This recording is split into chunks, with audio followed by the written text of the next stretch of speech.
Hello student, कैसे आप सभी। उम्मीद है कि सभी स्टूडेंट बहुत ही अच्छे होंगे और शानदार तरीके से तैयारी भी कर रहे होंगे।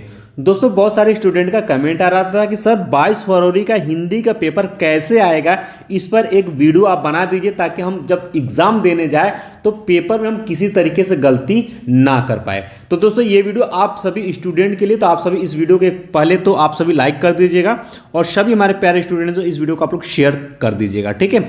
अब चलिए हम बात करते हैं। तो दोस्तों ध्यान सुनिएगा, इस पेपर को बहुत ही विस्तार पूर्वक आपको बताने वाले, बिल्कुल सेम पैटर्न पर आपको 22 फरवरी को पेपर मिलेगा हिंदी का।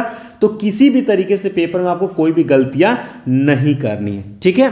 अब ध्यान सुन लीजिएगा सभी स्टूडेंट, बहुत सारे बच्चे एकदम एग्जाम नज़दीक है तो आप लोग टेंशन में भी हो गए। तो देखिए, पॉजिटिव मन के साथ आप लोग तैयारी करिएगा। और हमने आपको बता दिया है कि अब आपको बोर्ड एग्जाम 2017 से लेकर के 2023 तक के ही क्वेश्चन को आपको क्या करना है भाई, तैयार करना, यही पढ़ना है और इसके अलावा आपको कुछ भी नहीं करना है। अगर आप एग्जाम में अच्छे नंबर चाहते हैं तो सिर्फ इतना आप पढ़िए और आप देखेंगे तो आप एग्जाम में एक अच्छे नंबर के साथ पास भी होंगे, ठीक है। बहुत ज़्यादा आपको मेहनत नहीं करनी है, अब सिर्फ बोर्ड में आए हुए क्वेश्चन को आपको तैयार करना है, ठीक है। चलिए दोस्तों, हम आपको पेपर बताते हैं किस तरीके से 22 फरवरी को हिंदी का पेपर मिलेगा और अच्छे समझिएगा आप सभी। तो दोस्तों, यहाँ पर हिंदी का पेपर बिल्कुल आ चुका है। यहाँ पर आप देख सकते हैं कि समान हिंदी समय आपको मिलेगा 3 घंटा 15 मिनट का। और यहाँ पूर्णांक जो रहेगा आपको बच्चों, पूर्णांक जो रहेगा आपका 100 अंक का, आपका कोई एक सेट यहाँ पर लिखा रहेगा 302 कुछ समथिंग करके, यहाँ पर संकेतांक रहता है सेट का। तो आपको पता होना चाहिए कि आपके पेपर में टोटल 7 सेट तैयार होते हैं। ध्यान सुनिएगा, 7 सेट तैयार होते हैं। कोई भी सेट आपको मिल सकता, ऐसा नहीं कि उस जिले में वही सेट चलेगा। एक जिले में 4 से 5 सेट, कभी कभी 7 सेट पूरा एक जिले में मिलता है देखने के लिए, ठीक है। इस चीज़ को आप ध्यान में रखिएगा। चलिए शुरू करते हैं दोस्तों। तो यहाँ पर ध्यान सुनिएगा, जो आपको पेपर मिलेगा 22 फरवरी हिंदी का, तो उसमें आपको खंड क और खंड ख, ठीक है, ये 2 आपको मिलेगा। खंड क से आपको 50 अंक के क्वेश्चन मिलेगा देखने के लिए, जो आपके हिंदी से रहेगा। और खंड ख से भी आपको 50 अंक के क्वेश्चन मिलेगा देखने के लिए, लेकिन इसमें आपके क्या रहेगा, संस्कृत गद्यांश पद्यांश रहेगा। और इसके बाद आपके हिंदी व्याकरण भी इसी में रहेगा, निबंध भी यही में इसी में रहेगा, पत्र लेखन भी आपका इसी खंड ख में आपको देखने के लिए मिलेगा। क्लियर बात। चलिए आगे बढ़ते हैं। सबसे पहले बच्चों, आपको खंड क में आपको हिंदी गद्य साहित्य के विकास से आपके टोटल 5 क्वेश्चन ऑब्जेक्टिव मिलेगा, ठीक है। जैसा यहाँ पर आप देख पा रहे हैं, क्वेश्चन नंबर फर्स्ट यहाँ पर आ गया है और क ख ग घ और यहाँ आप देखेंगे अंग, ठीक है। ये 5 क्वेश्चन आपको मिल जाएगा बहुविकल्पी, 5 क्वेश्चन 1 अंक का है, ठीक है। तो 5 अंक का आपको बहुविकल्पी मिलेगा किससे, हिंदी गद्य साहित्य के विकास से। तो आपको इसमें करना क्या है बच्चों, आपको अपने क्वेश्चन बैंक में बोर्ड में आए हुए क्वेश्चन को आपको अच्छे से प्रिपरेशन कर लेना है, आपका काम हो जाएगा। यहाँ पर आपको अंक भी सामने दिखा रहेगा, लिखा रहेगा कि कौन से क्वेश्चन पर कितना अंक आपको मिलेगा सही करने पर, ठीक है। तो जैसे कि यहाँ पर आपको बहुविकल्पी दिया हुआ है, तो आपको बहुविकल्पी यहाँ पर लिख देना। जैसे कि यहाँ क्वेश्चन पूछा हुआ है कि निम्नलिखित में से हजारी प्रसाद द्विवेदी की रचना है, तो दोस्तों आपका चौथा हो जाएगा हिंदी साहित्य की भूमिका। चलिए हम आपको करवा देते हैं फटाफट। निम्नलिखित में से आचार्य रामचंद्र शुक्ल द्वारा लिखा निबंध कौन सा है बच्चों, तो आपका कविता क्या, ये सही आंसर हो जाएगा। और इसके बाद दोस्तों यहाँ पे अजात शत्रु रचना की विधा है, ये पूछा हुआ है बच्चों, तो ये आपका तीसरा हो जाएगा, क्या होगा, नाटक होगा।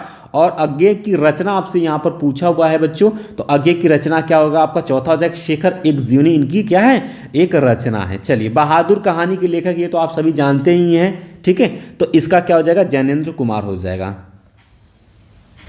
तो बहादुर कहानी के लेखक क्या हो जाएगा यहाँ पर, अमरकांत। चौथा ऑप्शन आपका सही हो जाएगा, ये तीसरा नहीं, चौथा आपका ये सही हो जाएगा, ठीक है।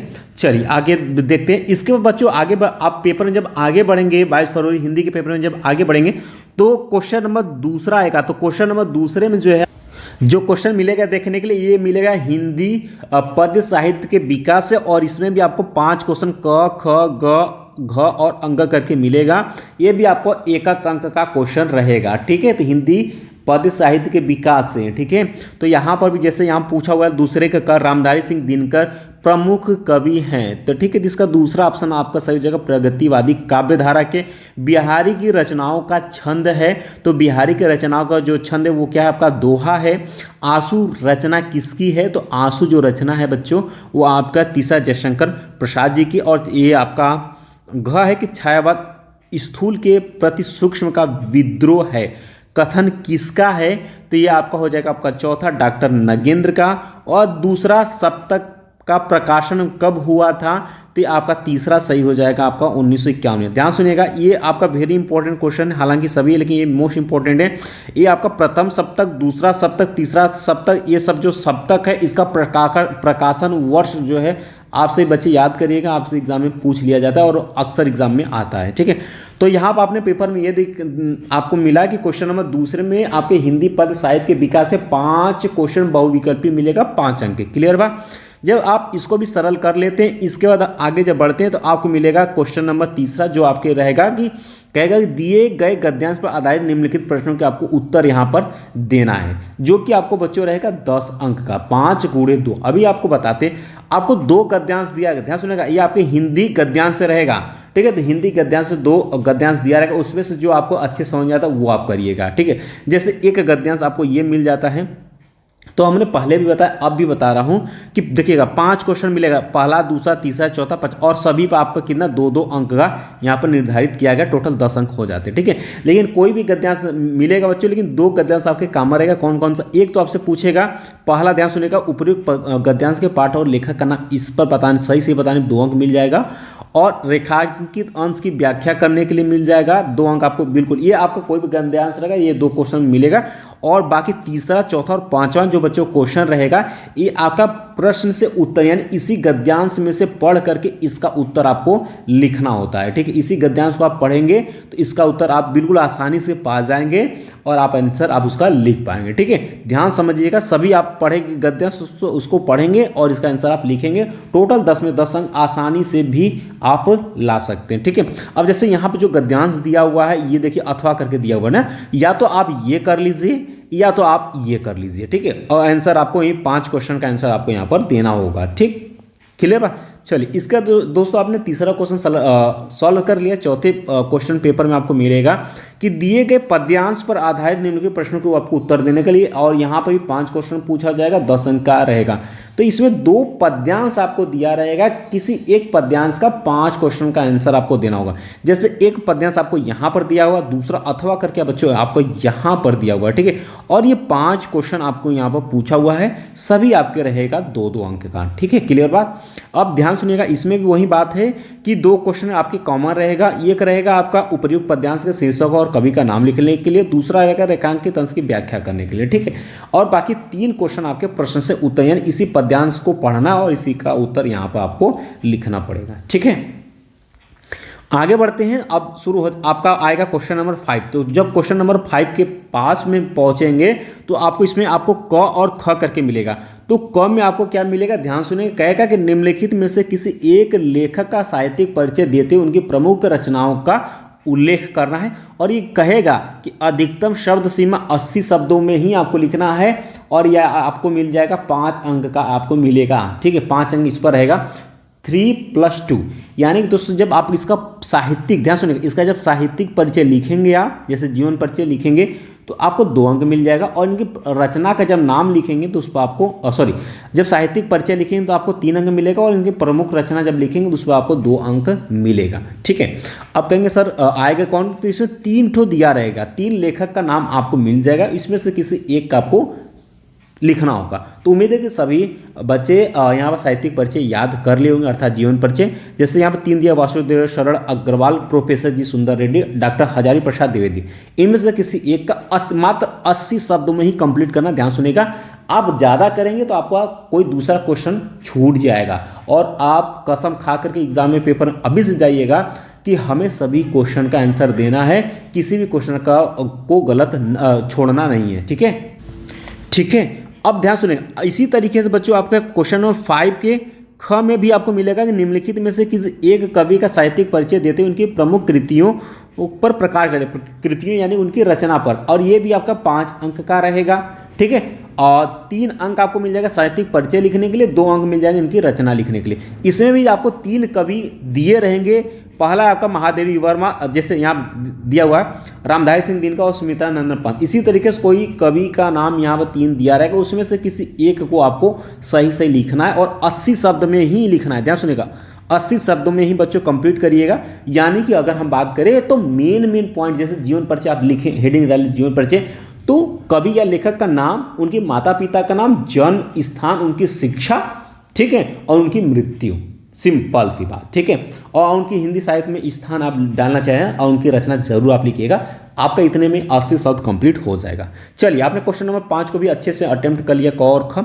इसके बाद आप बढ़ते हैं क्वेश्चन नंबर 6 की तरफ। जब क्वेश्चन नंबर 6 की तरफ बढ़ेंगे तो आपको मिलेगा यहाँ पर कहानी से क्वेश्चन। जैसे कि हम क्वेश्चन नंबर 6 में ध्यान सुनेगा, कहेगा कि पंचलाइट अथवा बहादुर कहानी के सारांश अपने शब्दों में लिखिए, और इसके लिए आपको 5 में निर्धारित किया रहेगा। और ये भी कहा है कि अधिकतम शब्द सीमा 80 शब्दों में लिखना है। और बहादुर कहानी, पंचलाइट कहानी हमने ऑलरेडी बता दिया कैसे लिखना, ये भी हमने आपको बता दिया है, ठीक है। अगर नहीं समझ में आता, आपके पास समय कम है, तो आप क्वेश्चन बैंक से देख करके याद कर लीजिएगा, ठीक है। तो ध्यान सुनेगा। अब यहाँ पर देखिएगा अथवा करके फिर से दिया हुआ है, ठीक है। यहाँ बहुत सारे बच्चे कंफ्यूजन होता है, यहाँ पर भी कर देते हैं, यहाँ पर नहीं, या तो आप ये कर दीजिए या तो आप ये करिए, ठीक है। तो हम सभी बच्चों को यही कहेंगे कि आप क्या यहाँ पर क्या ध्रुव यात्रा अथवा बहादुर कहानी के उद्देश्य पर प्रकाश डालें। तो ये उद्देश्य प्रकाश डालने के लिए आप भैया इस पर मेहनत मत करिए, क्योंकि आप सोचेंगे तो आपका समय जाएगा। आप कहानी का सारांश आप लिखिए, आपको 5 में 4.5 5 अंक आसानी से मिल जाएगा। इसलिए सभी बच्चे 3 आपके चैप्टर में कहानी है, पंचलाइट है, बहादुर है, ध्रुव यात्रा, ये आप याद कर लीजिएगा कहानी। और सीधा आप पेपर में आए, ये 100% श्योर रहता है, ठीक है। ये आपको बदलता नहीं, 100% गारंटी है, आपके सभी सेट में आपसे पूछा जाएगा, ठीक है। तो पंचलाइट का पूछेगा, बहादुर का पूछेगा, इनमें से किसी एक का आप कहानी सारांश 80 शब्द में आप कंप्लीट करिएगा, ठीक है। चलिए, ये आपने कंप्लीट कर दिया क्वेश्चन नंबर 6। अब क्वेश्चन नंबर 7 की तरफ बढ़ते हैं। क्वेश्चन नंबर जो 7 है, ये कहता है स्वपठित खंड काव्य के आधार पर किसी एक खंड के एक प्रश्न का आपको उत्तर देना है। अब ध्यान सुनेगा, इसमें बहुत सारे देखिएगा, पहला, दूसरा, तीसरा, चौथा, पांचवा, छठा करके है। तो देखिएगा, ध्यान समझिएगा, ये आपके 6 खंड काव्य दिए हैं। इनमें जो आपके जिले में जो खंड काव्य चलता है, उसी खंड का आपको आंसर यहाँ पर देना होगा, ठीक है। जैसे अगर हम बात करें तो वाराणसी में, जैसे हमारे यहाँ वाराणसी में रश्मि रथी चलता है, आपके यहाँ बहुत सारे जिले में भी रश्मि रथी चलता होगा, किसी में आपका मुक्ति यज्ञ चलता होगा, तो आप देख लीजिएगा, ठीक है। अब ध्यान सुनिएगा, आपसे पूछेगा क्या, ध्यान सुनिए, जो आपका ये खंड काव्य रहता है, तो खंड काव्य में सर्ग रहता है, ध्यान सुनिएगा, सर्ग रहेगा, प्रथम, द्वितीय, तृतीय, चतुर्थ, पंचम, ये 5 6 7 8 तक, 9 तक, 10 तक सर्ग रहते हैं। तो ध्यान सुनिएगा, आप क्वेश्चन बैंक उठा लीजिए, उसमें जितने भी सर्ग दिए हैं, यानी कि कहाँ से कहानी शुरू होती है, कहाँ समाप्त होती है, प्रथम सर्ग में क्या क्या हुआ था, द्वितीय सर्ग में क्या क्या हुआ था। जैसे कि आप टीवी में देखते हैं, कोई सीरियल देखते हैं, तो एपिसोड आता है कि फर्स्ट एपिसोड में इतना हुआ था, सेकेंड एपिसोड में इतना हुआ था, और थर्ड एपिसोड में इतना हुआ था। बिल्कुल वही चीज़ें यहाँ पर है।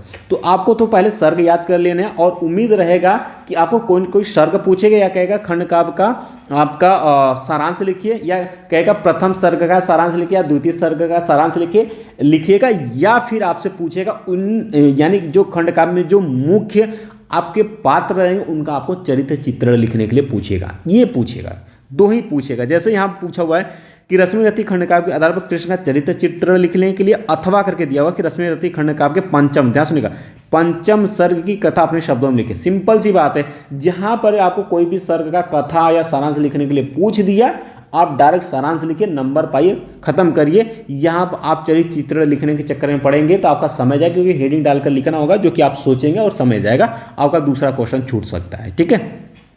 यही करना, इतना ही क्वेश्चन बच्चों ध्यान सुनिएगा। क्वेश्चन नंबर 7 तक आप सरल कर लेंगे तो आपका खंड क आपका समाप्त हो जाता है। अर्थात आप जब क्वेश्चन नंबर 7 तक पहुंच जाते हैं, सरल कर लेते हैं, तो आप ये आपको पता हो जाएगा कि 50 अंक का क्वेश्चन हमने पेपर में सॉल्व कर लिया, और ये आपको 1.5 घंटे में आपको कंप्लीट कर लेना है, ठीक है। 1.5 घंटे में आपको कंप्लीट कर लेना है। अब इसके बाद दोस्तों आपको खंड ख शुरू हो जाता है, जो हमने आपको बता दिया है कि ये संस्कृत गद्यांश और पद्यांश और हिंदी व्याकरण, और इसमें निबंध, आपके पत्र लेखन, इसी में आपको मिल जाएगा, और ये रहेगा आपका 50 अंक के क्वेश्चन खंड ख से, ठीक है। चलिए, अब ध्यान सुनेंगे, क्वेश्चन नंबर 8 की तरफ बढ़ेंगे। तो क्वेश्चन नंबर 8 में आपके क में आपसे पूछेगा, ध्यान सुनिए, 8 के क में आपको 2 संस्कृत का गद्यांश दिया रहेगा, किसी एक का संस्कृत सही संदर्भ से हिंदी में आपको अनुवाद करना होगा। ध्यान सुनेगा, कहता है निम्नलिखित संस्कृत गद्यांशों में से किसी एक का संदर्भ से हिंदी में अनुवाद कीजिए। देखिएगा, यहाँ पर 2 + 5 दिया है, 2 अंक आपको दिया है किस संदर्भ लिखने के लिए, क्या लिखने के लिए, संदर्भ लिखने के लिए, और 5 अंक आपको हिंदी में अनुवाद करने के लिए। क्लियर हो गया बात, ठीक। अब जैसे ये 2 गद्यांश दिया हुआ, किसी इसमें से कोई एक गद्यांश जो आपको आता है वो आप कंप्लीट कर लीजिएगा। नेक्स्ट वीडियो में ध्यान सुनिएगा सभी बच्चे, नेक्स्ट वीडियो में हम पूरे आपके गद्यांश का मान के चलिएगा 15 या 18 गद्यांश इंपॉर्टेंट लेकर के आएंगे, वो हम आपको करवा देंगे, आपका समस्या दूर हो जाएगा, वो आप तैयार कर लीजिएगा, ठीक है। इसका क्वेश्चन नंबर 8 के जब ख की तरफ बढ़ेंगे बच्चों, तो इसमें आपको मिल जाएगा कि दिए गए श्लोकों में से एक का संदर्भ से हिंदी में अनुवाद करने के, ये भी आपको 7 अंक का रहेगा, 2 अंक आपका संदर्भ लिखने के लिए रहेगा, और 5 अंक आपका हिंदी में अनुवाद करने के लिए रहेगा। क्या कहते हो, ठीक है। और ये ध्यान सुनेगा, ये इस पर ध्यान सुनेगा सभी बच्चे, ये नेक्स्ट वीडियो में ध्यान सुने, ये नेक्स्ट वीडियो में आने वाला है, ठीक है। और इसे हमने 17 श्लोक इंपॉर्टेंट तैयार किया हो, 17 श्लोक आपको पढ़ाकर बताएंगे, समझाएंगे, और पेपर में वहीं आएगा, ध्यान रखिएगा। एक ये दिया, एक ये दिया, अथवा करके दिया, इनमें से किसी एक को आप संदर्भ से हिंदी में अनुवाद कर देते हैं तो आपको 7 अंक पूरा मिल जाता है। तो बहुत ही जल्द तैयार रहिएगा, ये 17 श्लोक हम आपको बताने वाले, पेपर में इसी में से आएगा, इससे बाहर आपको नहीं मिलेगा, ठीक है। चलिए आगे बढ़ लेते हैं। तो देख सकते हैं आपके 7 से 14 अंक आपने कंप्लीट कर लिया। उसके बाद क्वेश्चन नंबर 9 में चलेंगे, तो कहता है निम्नलिखित मुहावरों और लोकोक्तियों में से किसी एक का अर्थ लिखकर वाक्य प्रयोग आपको करना है, ये 2 अंक का रहेगा। अर्थ लिखेंगे 1 अंक मिलेगा, वाक्य प्रयोग करेंगे तो 1 अंक मिलेगा, टोटल आपके 2 अंक रहेगा। अध्ययन सुनेगा, ये देखिए 1 2 पहला दूसरा तीसरा 3 ठो दिया रहेगा, 3 में से कोई जो एक आता है उसको आपको करना है, ठीक है। इसके बाद क्वेश्चन नंबर 10 में चलेंगे, तो क और ख करके रहेगा क्वेश्चन, और इसमें जो है आप क्या क्या मिलेगा, बहुविकल्पी क्वेश्चन रहेगा। अब क में देखिएगा आपका पहला दूसरा 3 ठो मिल जाता है, और ये रहेगा आपका 1 अंक का। क्या क्या पूछेगा ये ध्यान सुनिएगा, कहेगा कि निम्नलिखित शब्दों में से संधि विच्छेद के सही विकल्प आपको चुनना है। जैसे रमेश का संधि विच्छेद आपसे पूछेगा, कविंद्र का संधि विच्छेद जो सही वो लिखिए, गायक का संधि विच्छेद ये पूछेगा, ठीक है। 10वें के क में आपको 3 ठो संधि विच्छेद 3 अंक के पूछे जाएंगे, और बहुविकल्पी रहेगा वो कर पाएंगे। उसके बाद 10 के ख में आपसे पूछेगा कि दिए गए निम्नलिखित शब्दों की शुद्ध विभक्ति और वचन के अनुसार सही विकल्प आपको चुना, यानी आत्मना शब्द के वचन और विभक्ति, और दूसरा इसमें पूछेगा नमामि शब्द में विभक्ति वचन, यानी कि ये आपकी विभक्ति और वचन पूछेगा, पहला 2 ठो पूछेगा 1 अंक का, ठीक। और ये भी रहेगा आपका बहुविकल्पी, ये भी आप कर लेंगे। इसके बाद जब आगे बढ़ेंगे क्वेश्चन नंबर 11 में बढ़ेंगे, क्वेश्चन नंबर 11 में जो है आपको क ठो मिलेगा, क ख ग घ, ये आपको मिल जाएगा। इसमें आपको अलग अलग क्वेश्चन का आंसर आपको देना होगा। क्वेश्चन नंबर 11 के क में आपको 2 मिल जाएगा। कहता है निम्नलिखित शब्द युग्मों का सही अर्थ चयन करके आपको लिखना है। जैसे पहला अनिल अनल का आपको सही अर्थ चुन कर आपको लिखना है। जैसे कि यहाँ पर अगर हम बात करें, जैसे यहाँ पर अनिल और अनल का पूछा हुआ है, ठीक है। तो अनिल मीन्स क्या हो गया कि हवा, अनल मीन्स आग हो गया, तो ब आपका यहाँ क्या हो जाएगा, सही हो जाता है। इसी तरीके से आपको यहाँ पर करना होगा, ठीक है। जैसे कि इसमें आपका दूसरा दिया हुआ है, ठीक है। दूसरा अम्बुज और अम्बुद दिया हुआ है, तो इसका सही अर्थ आपको लिखना है। तो कैसे आप लिखेंगे, इसका आपका सही हो जाएगा। एक अम्बुज मीन्स क्या होता है, कमल होता है, एक अम्बुद मीन्स क्या होता है, बादल होता है। ये ऑप्शन आपका क्या हो जाएगा, करेक्ट सही हो जाएगा, ठीक है। इसका क्वेश्चन नंबर 11 के ख में आपको मिलेगा कि निम्नलिखित शब्दों में से किसी एक शब्द के 2 अर्थ आपको लिखना है, ठीक है। इसमें से किसी एक का 2 अर्थ आपको लिखना है, और ये रहेगा आपका 2 अंक का। इसका ग में आपका रहेगा निम्नलिखित वाक्यांशों के लिए एक सही शब्द का आपको चयन करके लिखना है, ठीक है। तो इसमें आपको कोई एक जो सही है वो आप लिखना है, ठीक है। और जानने की इच्छा रखने वाला क्या हो जाता है भाई, जानने की इच्छा रखने वाले को क्या जिज्ञासु कहेंगे, ठीक है। तो इसका सही आंसर ये हो जाता है, जिज्ञासु कहेंगे, ठीक है। और इसके बाद दोस्तों ध्यान सुनिएगा, आशा से अधिक आशाशीत इसका सही आंसर हो जाएगा। इस तरीके से करना। घ में आपको क्या मिलेगा, निम्नलिखित में से किन्हीं 2, ध्यान सुनिए, किन्हीं 2 वाक्यों को शुद्ध करके आपको लिखना होगा क्वेश्चन नंबर 11 के घ में, ये रहेगा 2 अंक। अब देखिएगा 1 2 3 4 ठो दिया, इसको शुद्ध करके लिखना है, और शुद्ध करके लिखे 2 ठो लिखना है। 4 में से 2 ठो जो आपको शुद्ध करके लिखना आता है, जिनकी इसमें ये त्रुटि है, ये सही करेंगे, बस वो करेंगे, 2 अंक आपको मिल जाएगा। चलिए, इतना आपका ग्रामर समाप्त होगा। अब आपका आ जाता है भाई क्वेश्चन नंबर 12। क्वेश्चन नंबर 12 में ध्यान सुनिएगा, क्वेश्चन नंबर 12 में क ख ग, ये आपके रहेगा, क में रहेगा आपके रस से क्वेश्चन, और ख में रहेगा आपके अलंकार से क्वेश्चन, और ग रहेगा आपके छंद से क्वेश्चन रहेगा। ध्यान सुनिएगा। और इस पर हम एक वीडियो आपको बता देंगे इंपॉर्टेंट में, और उसमें ध्यान सुनिएगा, रस तैयार कर लीजिएगा, उसका परिभाषा और उसका लक्षण उदाहरण। उसी तरीके से अलंकार आप तैयार कर लीजिएगा, परिभाषा और उसका उदाहरण। और उसी तरीके से दोस्तों आपके छंद में जो है आपके जो सिलेबस में है वो आप याद कर लीजिएगा। और परिभाषा और उदाहरण लिखने पर आपको 2 अंक मिलेगा, परिभाषा उदाहरण लिखने के लिए 2 अंक मिलेगा। तो 12 वाले क्वेश्चन में आपके क ख ग में आपके रस, अलंकार और छंद पूछा जाएगा, और यहाँ से आपके मिल जाते हैं 6 अंक। ठीक, इसको सरल कर लेते हैं। इसके बाद क्वेश्चन में जो 13 है, इसमें आपको मिलेगा पत्र लेखन लिखने के लिए। इसमें 2 पत्र दिया रहेगा, कोई एक आपको करना होगा। कहता है किसी विद्यालय के प्रधानाचार्य को सहायक पद की भर्ती हेतु एक पत्र लिखे। इस पर हमने आपको बता दिया, ये हमने ऑलरेडी बता दिया है, आप लोगों ने देख लिया होगा। जो बच्चे नहीं देखे, वीडियो पड़ा हुआ है चैनल पर, जाकर देख लीजिएगा। और ये देखिए, किसी बैंक के प्रबंधक को अपने अध्ययन हेतु अल्प ब्याज ऋण देने के लिए एक पत्र लिखे। या भी दोस्तों ध्यान सुनिएगा, पढ़ाई के लिए ऋण ब्याज बैंक से, या फिर कोई भी कुटीर उद्योग खोलने के लिए ऋण ब्याज कैसे लेना है, ये सबसे मोस्ट इंपॉर्टेंट ध्यान सुनिए। ये वेरी वेरी वेरी वेरी, ये हर साल पूछा जाता है, पर टॉपिक थोड़ा सा चेंज रहेगा, लेकिन लेगा क्या, ऋण ही लेगा। किससे लेगा, बैंक से लेगा। ये बहुत जल्दी, इसके बाद एक वीडियो आपको इसी पर मिलने वाला है, और उसको आप लोग देखकर तैयार कर लीजिएगा, पेपर में आएगा। ठीक है, तो 6 अंक आपके यहाँ से हो जाते हैं।